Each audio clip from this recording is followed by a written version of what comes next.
Hi, welcome to our channel. First of all, please sign up and leave your like.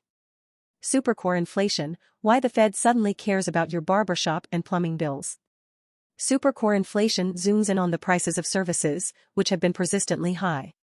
Fed Chair Powell has touted the measure to assess better the persistently high inflation he's targeting. But some economists aren't convinced, as high prices of any goods and services affect people too. The Federal Reserve's got a new buzzword, supercore inflation. The central bank has been mounting an escalating attack on persistent high inflation. The fight is so drawn out that the Fed seems convinced that a new measure of price increases, supercore inflation, will help assess the situation better. Supercore inflation is related to two things: the Consumer Price Index, or CPI, the most well-known gauge of inflation in the U.S., and the Price Index for Personal Consumption Expenditures, known as PCE. Both measure the average price change in a basket of goods and services, but the CPI is sourced from consumers, while the PCE, which the Fed prefers, is sourced from businesses. Because both CPI and PCE measure such a wide range of goods, the Fed and economists traditionally prefer to look at the core CPI or PCE inflation to get a better handle on price swings. This is because core CPI or core PCE excludes volatile, temporary price fluctuations in food and energy categories, and so gives a better indication of the longer-term inflation trend. So, CPI and PCE equals the inflation of a basket of goods and services minus the food and energy inflation. But even the core inflation measure has become less relevant for reading inflation trends in the current environment because the housing data that is used in inflation measures comes with a lag. It has also been volatile due to changing migration trends during and after the pandemic, which affected home prices and rents. So now, the Fed's focusing on an even narrower set of prices, which further strips away the housing component from the inflation rate. Hence, supercore inflation equals the inflation of a basket of goods and services, minus the food and energy inflation, and minus the housing inflation. This ultra-focused lens is what makes the set of prices in the inflation measure supercore. Core services other than housing, i.e. supercore inflation, may be the most important category for understanding the future evolution of core inflation, Fed Chair Jerome Powell said in November. So, what exactly is this supercore inflation Powell's talking of? And is it all it's cracked up to be? What is supercore inflation? What expenses count as supercore? In the context of the U.S. today, supercore inflation mostly reflects the prices of services, such as those provided by lawyers, plumbers, gardeners, and hairdressers that remain stubbornly high. The inflation measure excludes food, energy, and housing prices, all of which, in the last few years, posted price fluctuations unra. Traditionally, the Fed focused on core inflation because the components were deemed to be less volatile, and by extension, transitory. The new supercore measure has gotten more attention for much the same reason, that it strips out components that have recently behaved in a manner that exaggerates true underlying inflation, James Lim, an associate professor of economics at business school ESSEC in Asia Pacific, told Insider. But this definition could change depending on the context.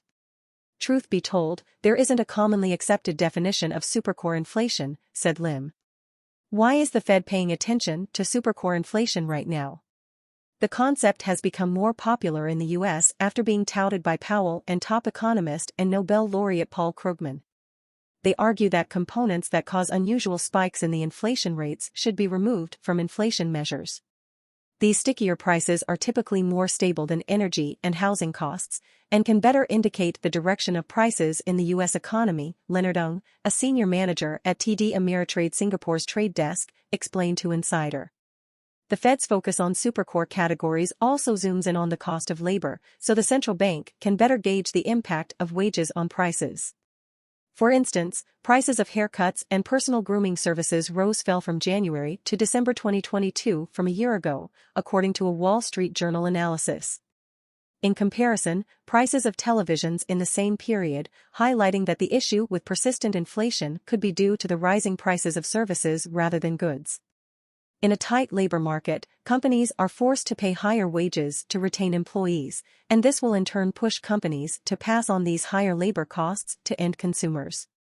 This will further fuel inflation and encourage further wage hikes, Ng added. Why should I care about supercore inflation? Simply, it's about the economy and so, it impacts your wallet.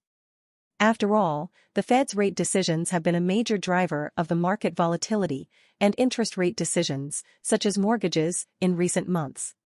The Fed has already raised interest rates 8 times since early 2022 to tame soaring inflation, making the cost of borrowing for anything from mortgages to credit cards more expensive, which is theoretically supposed to encourage people to save rather than spend and cool the economy.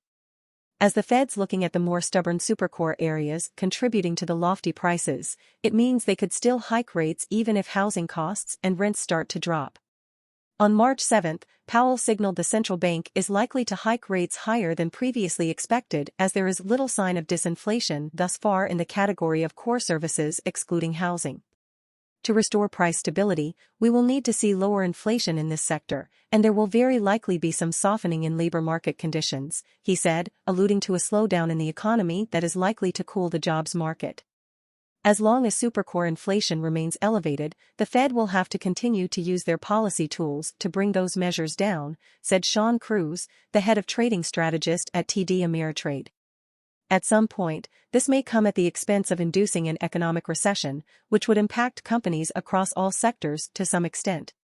The US PCE inflation rate was 5.4% higher in January compared to the previous year, while core PCE was up 4.7%, according to the Bureau of Economic Analysis.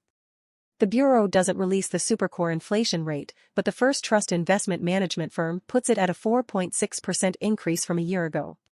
The Fed's inflation target is 2%, so inflation is still too high no matter which measure you take. Supercore inflation is still way too hot, but it has begun to cool off, and all signs point to it and overall inflation getting back to something more comfortable over the coming 12 to 18 months, Mark Zandi, Moody's Analytics chief economist, told CNN in February. Not all economists think supercore inflation is all it's hyped up to be. But not all economists are convinced about the focus on supercore inflation. I would personally refrain from focusing too much on this measure.